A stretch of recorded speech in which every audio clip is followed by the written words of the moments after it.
할렐루야. 오늘 삼배에 오신 여러분을 주님의 이름으로 축복합니다.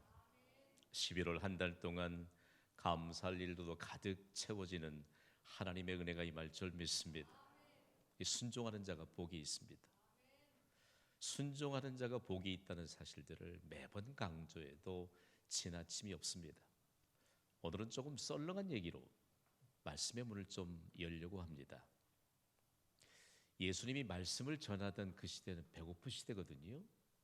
신약 성경을 해석할 수 있는 중요한 그 정황, 배경 하나가 배고픈 사람들이 지금 예수님의 말씀을 듣고 있어요. 한 끼 먹으면 다음 한 끼를 어떻게 때울 것인가를 걱정하는 그런 배고픈 사람들이 예수님 앞에 말씀을 받고 있거든요. 그게 누군가 복음적인 내용을 담아두기 위해서 이 이야기를 만들었어요. 그게 그냥 지나칠 수가 없는 교훈이 담겨 있습니다. 예수님이 갈릴리 호숫가에서 하나님 나라를 전파하실 때 계속적으로 하나님 나라에 대한 말씀을 듣는데 제자들이 배가 고파왔습니다. 허기진 배를 움켜쥐고 제자들이 예수님께 이렇게 말했습니다. 예수님, 저희는 배가 몹시 고픕니다. 고픈 배를 쥐고 예수님께 말했더니 예수님이 제자들을 보면서 불쌍히 여기시면서 이렇게 말씀하셨거든요. 너희들은 저 호숫가에 가서 돌을 하나씩만 주워오너라. 내가 사용할 것이니라 라고 말씀하셨어요. 누가 사용하실 것이라고요? 예수님이. 하나님이신 예수님이 사용하실 것이니라라고 하면서 그 갈릴리 호숫가에 있는 돌을 가져오라고 했습니다. 그래서 제자들이 가긴 가는데 배가 고픈데 이런 일도 시키신다고 투덜대며 갔습니다. 그래서 갈릴리 호숫가에 돌들이 널려 있는데 가보니까 돌들의 크기가 각기 달라요. 믿음이 있는 베드로는 예수님이 쓰시겠다고 하니까 자기 배만큼이나 큼직한 돌을 들었습니다. 이 모습을 본 다른 10명의 제자들이 베드로의 그 믿음 있는 모습을 보고 그 베드로의 그 들고 있는 돌만큼 큰 돌을 골라서 무겁지만 들었습니다. 그런데 가룟 유다는 좀 달랐어요. 배가 고픈데 이런 일을 시키느냐고 그러면서 뭐 대충 돌멩이 하나 가져가지 그러면서 작은 자갈 하나를 손에 들고 그냥 한량처럼 가는 거예요. 모두 다 11명의 제자들은 정말 땀방울 흘리면서 예수님 앞에 돌멩이를 가지고 왔고 가룟 유다는 작은 자갈 하나 딸랑 들고 갔는데 예수님이 앉으라고 말씀하시면서 그 돌들을 무릎 위에 올려놓으라고 합니다. 그러면서 하나님께 기도하세요. 그리고 나서 제자들에게 이렇게 말씀하세요. 자, 이제 눈을 뜨고 자기 앞에 있는 음식을 맛있게 먹으라고 합니다. 눈을 떴더니 자기들이 가져왔던 그 돌들이 다 맛있는 중국 요리로 변해 있는 것입니다. 베드로 앞에는요 큼직한 탕수육 한 접시가 놓여 있고 요한 앞에는 큼직한 접시에 란자완스가 가득 담겨 있고 다른 제자 앞에는 큰 쟁반 짜장이 들려 있고 또 다른 제자 무릎 위에는요 짬뽕 곱빼기가 가득 담겨 있어요.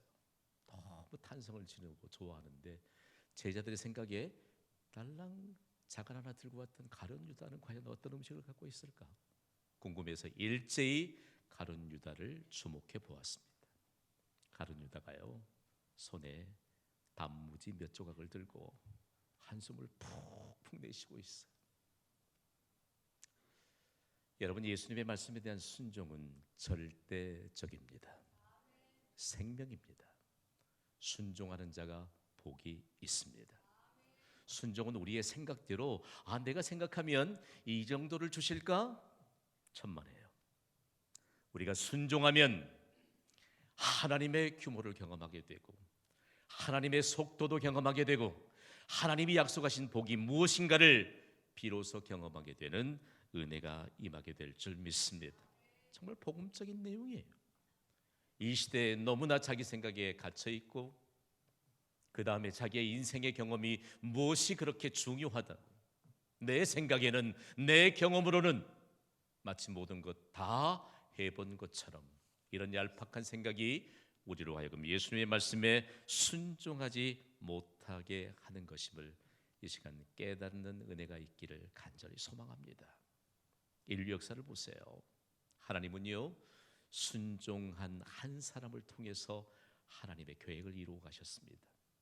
그리고 순종한 한 사람을 통해서 하나님의 큰 일들을 이루어 가셨습니다. 오늘 우리에게 주신 말씀 가운데도 한 사람의 순종으로 인해서 인류가 멸망하지 않고 존속되게 되었거든요. 우리가 볼 수 있는 사람이 아닌 모든 생명체가 다 멸망하지 않고 존속하게 되는 이런 놀라운 인류의 역사가 바로 순종하는 한 사람을 통해서 있게 되었다는 말씀입니다. 그렇다면 하나님이 소개하시는 순종의 사람, 그 사람은 노아인데, 노아라고 하는 한 사람은 과연 어떤 사람일까요? 이미 우리가 창세기를 강의하면서 지난 시간엔 노아는 하나님의 은혜를 입은 자였던 것을 우리가 말씀을 통해서 받았습니다. 하나님의 은혜를 입었던 노아, 그러면서 우리에게 강력한 메시지 주셨죠. 하나님의 은혜로 충분하다는 것입니다. 그러면 노아는 하나님의 은혜로 충분했을까? 하나님이 직접 노아에게 은혜를 입혀주셨고, 그리고 은혜로 충분한 인생을 살았던 그 노아의 인생을 이렇게 오늘 본문 창세기 6장 9절에 소개하고 있습니다. 우리 힘있게 한번 읽어볼까요? 시작. 이것이 노아의 조건이라. 노아는 의인이요 당대의 완전한 자라. 그는 하나님과 동행하였으며. 아멘. 참으로 아름다운 인생 이력서입니다. 지금까지 인류 역사상 등장했던 모든 책들 가운데 가장 권위 있는 책이 한 권 있습니다. 어떤 책이지요? 성경이죠. 성경은요, 그 어떤 사람의 깊은 통찰력도 능가할 수 없는 하나님의 포괄적인 모든 메시지를 담고 있어요. 노아의 이 인생 이력서는요, 구원받은 그리스도인이라고 하면 사모해야 될 이력서입니다. 하나님이 증거하잖아요. 노아의 족보에 대해서 말씀하시면서 노아는 의인이요. 우리가 하나님의 말씀을 봤는데 하나님의 말씀엔 모든 최고의 심판주이신 하나님이 하나님의 법정에서 그야말로 부족함이 없다라고 선언하셨던 법적인 용어를 쓰시거든요. 그것이 바로 의인이에요. 세상엔 의인이 없습니다. 한 사람도 없습니다. 그러나 하나님이 믿음을 통해서 의롭다고 인정하십니다. 그 사람이 바로 노아지요. 그래서 의인은 과연 어떤 사람일까라고 하는 것인데요. 의인은 하나님을 의지하는 믿음으로 사는 자가 바로 의인입니다. 그렇다면 의인이라고 하는 이 말 자체가 법적인 용어요. 그리고 최고의 심판자이신 하나님께서 법적으로 이처럼 의롭게 되었다라고 하는 선언을 받은 자이거든요. 이 은혜가 오늘 3부 예배를 섬기는 모든 예배자들에게도 예수님이 십자가에서 우리의 죄값으로 지불을 되신 희생적인 죽음으로 말미암아 우리에게 선포된 줄 믿으시면 아멘 하시기 바랍니다. 우리가 예배하러 나왔잖아요. 그러면서 노아가 의인인데 당대의 완전한 자라고 합니다. 참 가슴이 설레요. 과연 완전한 사람이 누가 있을까? 도덕적으로 흠이 없고 인간적으로 죄와 허물이 전혀 없는 완벽한 사람이 아닙니다. 한번 따라해 볼까요? 완전하신 하나님, 완전한 예배자. 이 두 개의 단어가 함께 합해지면요, 자신의 부족함을 알고 하나님의 은혜를 사모하는 자가 과연 누구인가를 알게 됩니다. 그리고 이 하나님의 은혜를 사모하는 자는 완전하신 하나님께 예배함으로 완전한 예배자가 되는 것이죠. 그래서 여러분, 하나님이 노아에게 예배의 모범을 가졌던 셋의 후손의 계배를 이어갔던 사람이 노아 아닙니까? 노아를 통해서 하나님이 예배에 대한 모범을 갖게 하시면서 완전하신 하나님 앞에 예배자로 섰던 노아가 바로 완전한 자인 것을 가르쳐 줍니다. 우리 모두는 부족해요. 그러나 오늘 노아처럼 완전하신 하나님께 예배하는 자에게 필요한 것을 채워주시는 은혜가 있을 줄 믿습니다. 이 믿음으로 예배에 나오는 자마다 하나님이 채우시는 약속이 이루어지게 될 줄 믿습니다.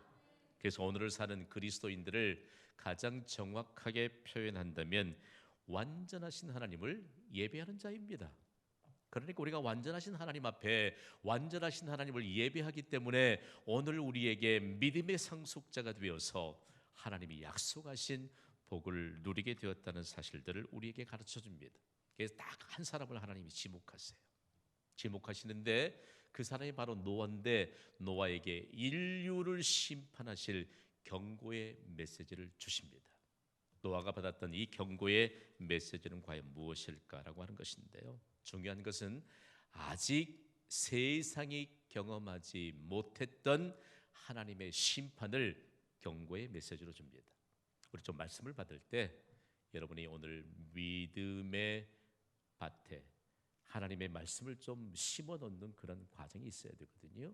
자, 하나님은 우리가 전혀 경험하지 못했던 새로운 일들을 완전하신 하나님 앞에 예배하는 자에게 보여주시고 알게 하시고 안겨주시는 줄 믿습니다. 그것이 믿음이에요.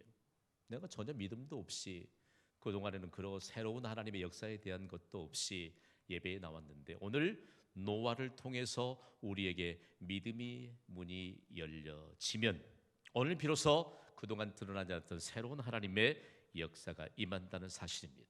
그래서 노아에게 하나님이 창세기 6장 17절을 통해서 그동안 인류 역사에 없었던 하나님의 심판, 새로운 심판에 대해서 경고하고 있습니다.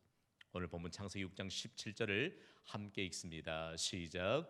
내가 홍수를 땅에 일으켜 무릇 생명의 기운이 있는 모든 육체를 천하에서 멸절하리니 땅에 있는 것들이 다 죽으리라. 하나도 안 무섭습니까? 하나도 안 무서워요? 무섭죠? 엄청 무섭죠.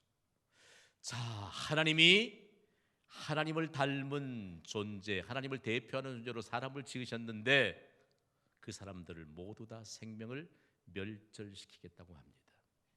그리고 사람에게 다스리라고 주셨던 모든 생명체마저도 모두 다 죽일 것이라고 말씀합니다. 그런데 도대체 이유가 무엇일까?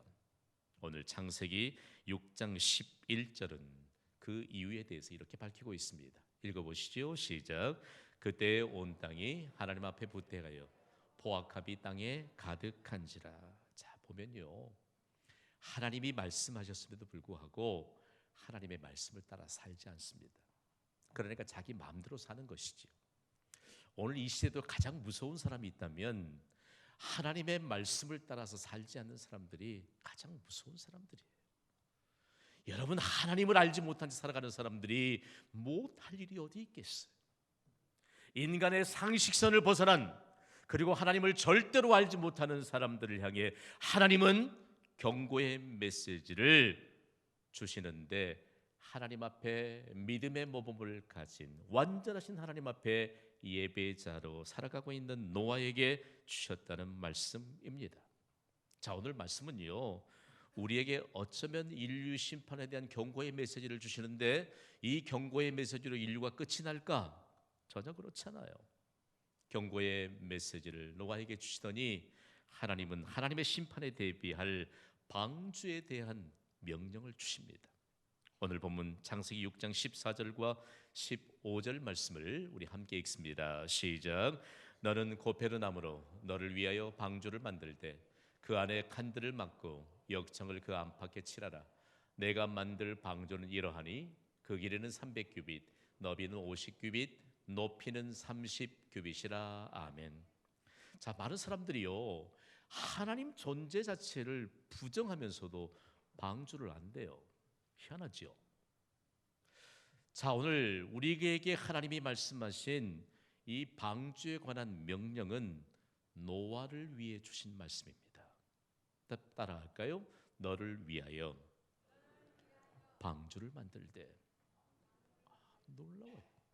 수많은 사람들의 생명을 모두 홍수 심판으로 쓸어버리겠다고 말씀하시는데 노아에게 너를 위하여 방주를 만들라고 말씀합니다.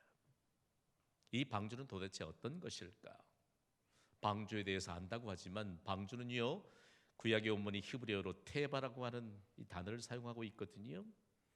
거대한 상자를 일컫습니다.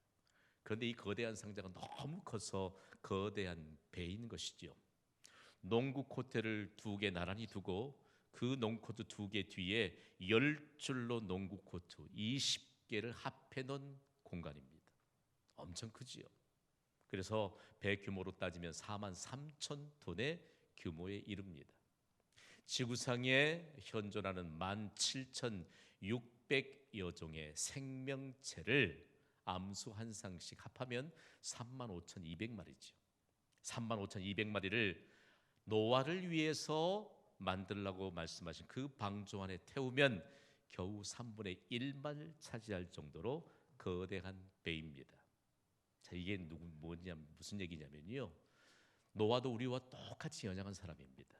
그런데 하나님이 너를 위하여 방주를 만들라. 방주는 하나님의 규모를 담을 수 있는 배입니다. 그 배가 하늘에서 뚝 떨어져 노아에게 주어진 것이 아니고 노아에게 너를 위하여 방주를 만들라고 말씀합니다. 이 시대에 오늘 예배자로 하나님 앞에 나온 예배자 여러분, 이 시대에 우리가 하나님으로부터 받은 이 방주의 약속이 우리의 인생을 통해서 하나님의 규모를 담을 수 있는 진정한 대박 방주가 될 수 있기를 주님의 이름으로 축복합니다. 김 목사가 경신교회를 통해서 광주시민 10분의 1을 외치니까 여러분 조금 여러분의 상식에 좀 벗어났다고 엉뚱한 사람이라고 생각하고 있지는 않습니까? 여러분이 섬기는 교회가 하나님이 노아에게 말씀하셨던 그 방주, 오직 하나님 앞에 믿음으로 예배하며 하나님의 경고의 말씀을 받고 순종할 것을 아신 하나님께서 주셨던 그 말씀이 바로 경신교회가 구원의 방주가 되게 하심을 만방에 증거케 하시는 하나님의 계획을 벌써 이때 담아두신 줄 여러분 믿으시기 바랍니다. 이 방주는요 놀라워요. 교회가 구원의 방주요, 그리고 하나님의 경고의 말씀을 받고 우리가 믿음의 계보를 따라 사는 우리가 하나님의 규모를 담을 수 있는 구원의 방주가 되어야 되는 것입니다. 그러면 방주가 크다고는 하는데 이건 사실이에요. 사실이에요. 우리나라 사람들은 좀 강조해야 돼. 참기름이 그 자체로 참기름 아니에요, 그죠? 잘 못 믿으니까 순참기름이라고 그러고, 또 그래도 안 믿으니까 진짜 순참기름이라고 그러고. 여러분, 방주는 역사적인 사실입니다.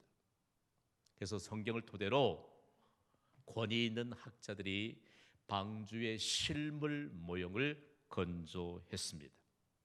그래서 그 방주의 실물 모형이 미국의 켄터키주에 있는 작은 도시에 있거든요. 그래서 여기에 윌리엄스타운이라고 하는 작은 도시에 진입하게 되면요, 멀리서도 이 거대한 방주가 보여요. 이 도시는 방주 하나밖에 안 보여요. 얼마나 거대한지. 그리고 거대한 크기를 짐작하고 가까이 다가가 보면 정말 방주 앞에서 자신이 얼마나 왜소한가를 알 수 있습니다. 그러면서 입구에서부터 하나님이 명령하신 이 방주가 너와 너를 위하여, 이 시대를 구원할 우리를 위하여 주신 하나님의 규모가 얼마나 큰 것인가를 알게 하시는 것이거든요. 방주 큽니까 안 큽니까? 크죠. 그런데 비용은 얼마나 들었을까? 1,300억 원 정도 들었다고 해요. 그래서 제가 보니까요, 그곳의 현장을 돌아보고 난 뒤에 1,300억으로는 환산이 되지 않는 어마어마한 가치가 담겨 있습니다.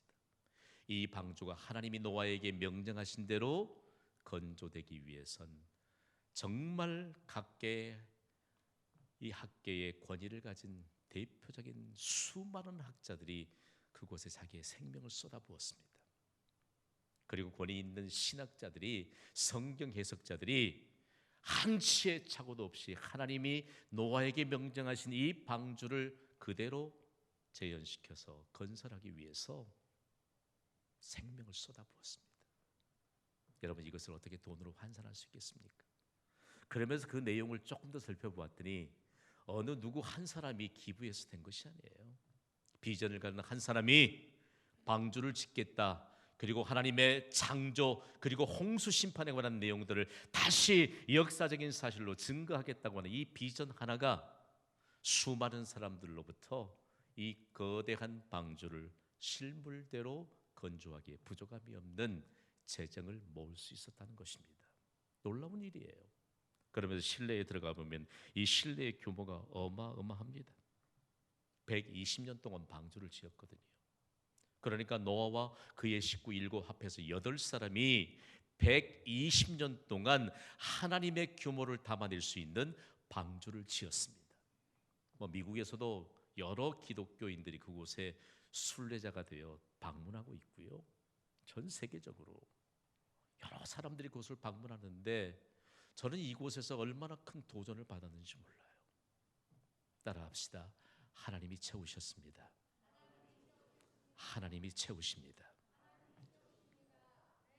제가 연구년을 마치고 난 다음에 하나님의 놀라운 역사하심을 담아낼 수 있는 표지를 이곳에서 제가 확정하고 돌아온 것입니다. 3층 규모로 지어진 그 방대한 곳에 얼마만큼 하나님의 역사가 있을까? 이 방주에는요 놀라운 특징이 하나 있거든요. 이 두 개를 하나 묶어보면 방주에는 가장 안전한 구조를 가진 배라고 합니다. 누가 설계하셨죠? 하나님이 설계하셨습니다. 그리고 방주에는 방향을 조정하는 키, 곧 핸들이 없습니다. 주목하셔야 합니다. 하나님께서 방향을 조정하시겠다는 것입니다. 이것이 바로 오늘날 하나님이 구원의 방주로 이 땅에 세우신 교회요. 그리고 우리 각 사람이 교회일진데 우리 개개인에 관한 강력한 메시지입니다. 우리를 설계하신 분이 하나님이심을 믿습니까? 중요해요. 그리고 우리의 인생의 방향을 하나님께서 조정하신다는 사실을 믿습니까? 그래서 여러분 우리에게는요 이 하나님이 설계하신 인생을 하나님께 맡겨야 돼요.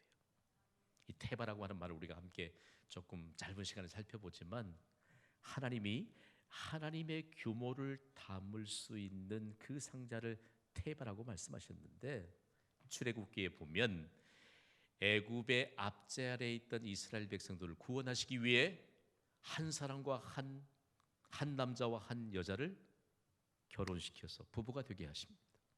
그리고 그 두 사람 사이에 한 사내 아이를 출생시키죠. 그런데 애굽 땅에서는 기를 수가 없어요. 더 이상 기를 수가 없어서 갈대 상자를 엮어서 안팎으로 역청, 아스팔트를 칠하고 그리고 그 상자 안에 모세라고 하는 사내 아이를 태웠습니다. 작습니다. 그러나 그 안에 태워졌던 모세는 이스라엘을 애굽의 압제로부터 구원해낼 하나님의 사람입니다. 그리고 한 사람을 태웠지만 이스라엘 백성 전체를 구원하시고 그리고 이스라엘 백성을 구원하신 하나님이 온 인류를 구원하시며 온 인류를 통치하신다고 하는 하나님의 규모를 담았던 갈대 상자, 노아에게 명령하셨던 방주, 오늘날 하나님이 설계하신 교회, 하나님이 우리를 직접 설계하신 우리의 인생이 하나님의 규모를 담을 방주라는 사실입니다. 이 사실을 모르면 신앙생활 아무 의미 없이 하는 거예요. 저는 여러분이요 하나님의 규모를 담아낼 수 있는 하나님의 역사의 증인들이 되기를 쉬지 않고 기도하고 있습니다. 오늘 여러분의 직장과 여러분의 사업장에 하나님의 규모를 담아낼 수 있는 이 시대의 대바가 될 수 있기를 주님의 이름으로 축복합니다. 이것이 예배를 통해서 하나님이 우리의 삶의 현장으로 파송받으시면서 하나님의 규모를 가진 자들이 얼마나 큰 하나님의 역사를 나타내는가를 보게 하시는 것입니다. 그래서 우리에게 강력한 메시지 주세요. 두 개지요. 하나님이 설계하신 방주 안에 머무르라는 것입니다. 그리고 하나님께 인생의 방향을 맡기라는 것입니다. 방주에도 모세를 담았던 갈대 상자에도 방향을 조정할 수 있는 키가 없어요. 핸들이 없어요.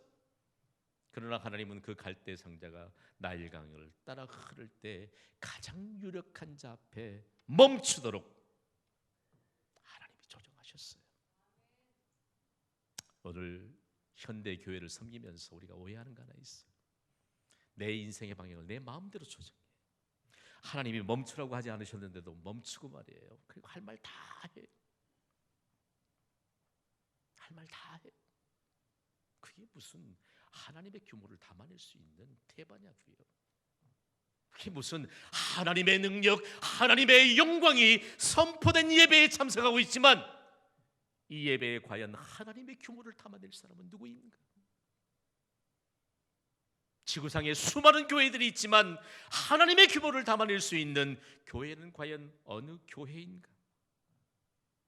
오늘 이 예배를 통해서 하나님의 규모와 함께 하나님의 규모를 경험하게 되는 놀라운 하나님의 역사의 증거자들만 되시기를 주님의 이름으로 축복합니다. 그러면서 방주에는요 여러 일들이 있지만 하나님이 그 방주로 들어가는 문을 한 개만 내게 하셨거든요. 독특한 내용이에요. 그래서 오늘 보면 창세기 6장 16절을 함께 읽겠습니다. 시작. 거기에 창을 내되 위에서부터 한 규빗을 내고 그 문은 옆으로 내고 상중하 3층으로 할지니라. 자, 창은 위에 몇 개 있습니다. 그러나 방주로 들어가는 문은 옆에 하나밖에 없어요. 실내에서 방주의 그 문 앞에 섰는데 거기 사람들이 줄을 많이 섰어요. 기다려야 돼. 제가 미국인 여성들을 사진을 아주 잘 찍어줬거든요. 서로 품앗이 하시면서 찍어야 되니까. 나는 사진을 좀 찍어요. 그래서 내가 부탁했지. 이거 잘 찍어야 된다. 잘 찍어야 내 역사적인 사진인데. 그러더니 그 미국인 여성이요. 나 사진 좀 찍어. 걱정 마. 찍더니 이 모양 꼴로 찍어놨어. 이 문은 유일합니다.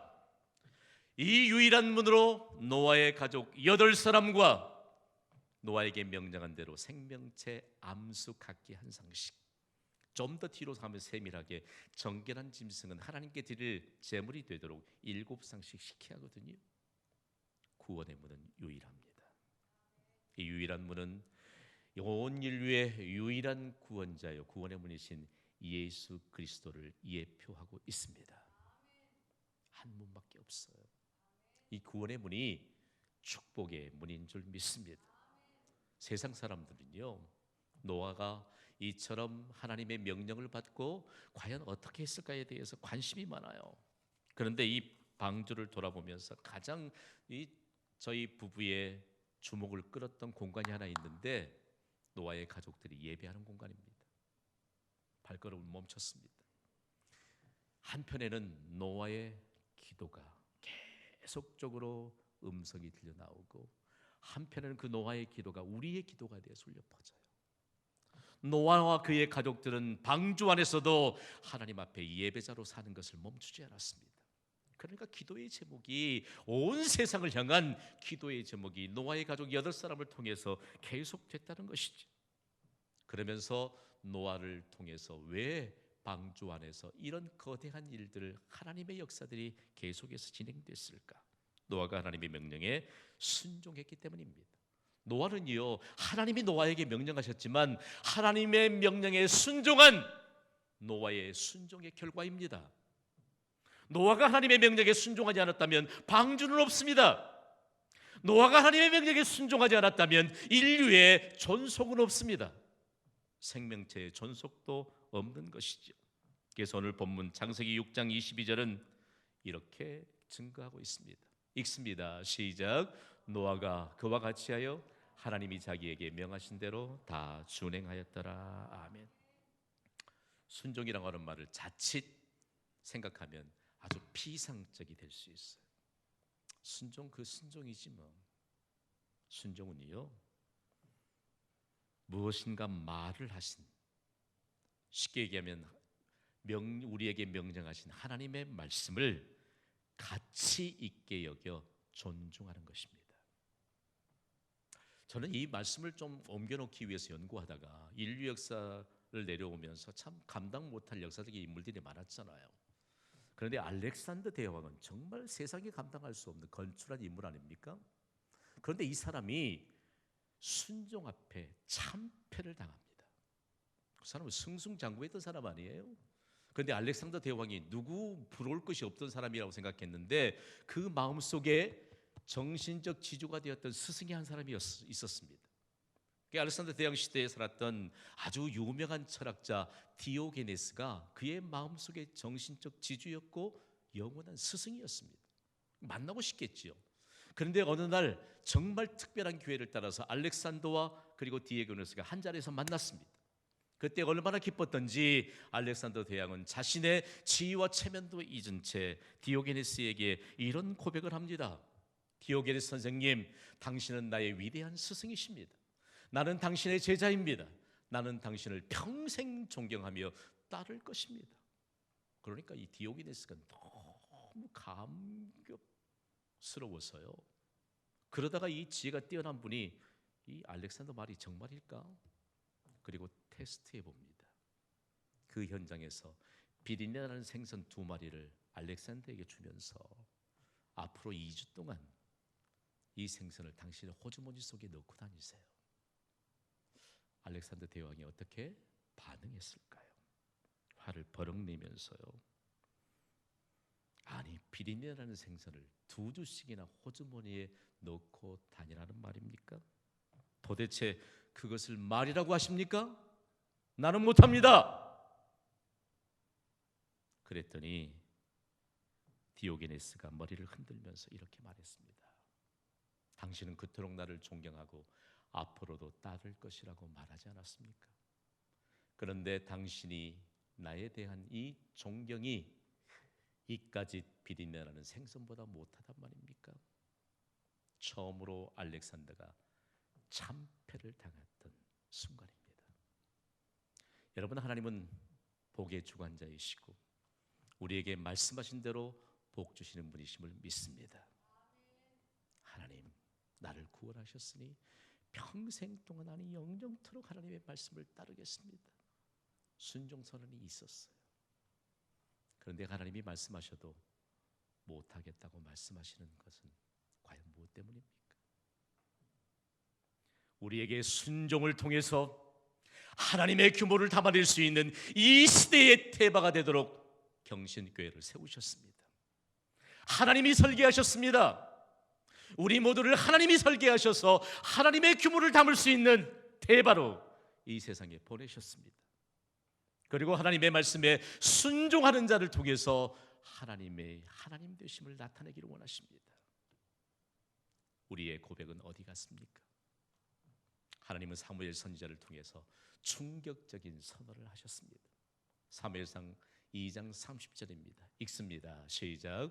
나를 존중히 여기는 자를 내가 존중히 여기고 나를 멸시하는 자를 내가 경멸하리라. 하나님의 말씀을 가치 있게 여기고 존중하는 자를 하나님이 존중하십니다. 오늘 이 예배를 통해서 받은 말씀이 우리의 일평생 동안 하나님의 규모를 담아낼 수 있는 영광스러운 대바로 살아가시기를 주님의 이름으로 축원합니다. 이 시간 144장 찬송하면서 오늘 받은 말씀을 가슴에 새기면서 하나님 앞에 나아가겠습니다.